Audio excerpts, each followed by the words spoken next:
মনকে পবিত্র করুন, সমস্ত অন্যায় কথা কাজ থেকে আল্লাহর সন্তুষ্টির জন্য আল্লাহর ভয়ে বেঁচে থাকুন। সুবহানাল্লাহ। এই আয়াত সূরা আশ-শামসের দুটি আয়াত 9 এবং 10 নম্বর আয়াত, আল্লাহ তাআলা অল্প কয়েকটি কথা, এই কয়েকটি উপদেশ যদি, এই দুইটি আয়াত যদি আপনি অনুধাবন করেন, আপনার জীবন পরিবর্তন হয়ে যাবে। সুবহানাল্লাহ। আল্লাহ কি বলেন? কদ আফলাহা মান যাক্কাহা, যে সফল তো তারাই যারা কি করেছে, মনকে, নিজের আত্মাকে পবিত্র করেছে।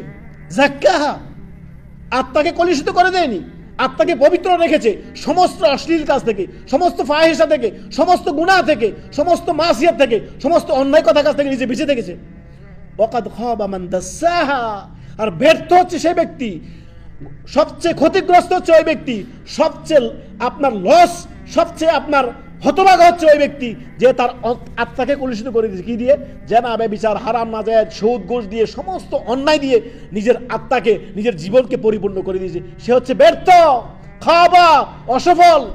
সে কখনোই সফল না যে আল্লাহ এবং কি তার রাসূল থেকে দূরে যাচ্ছে।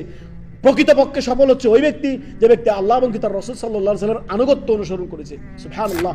আল্লাহ রাব্বুল আলামিন সূরা নূরের আয়াত নম্বর 19-এ ওই সকল প্রকাশ্য যারা জেনা ব্যভিচারকে ছড়িয়ে দেয়, তারা পছন্দ করে যে মুসলিম সমাজে জেনা ব্যভিচার ছড়িয়ে পড়ুক, তাদের জন্য মহাশাস্তির কথা সূরা নূরের আয়াত নম্বর 19। সমাজে অশ্লীলতা ছড়িয়ে পড়ুক, যারা চায় তাদের জন্য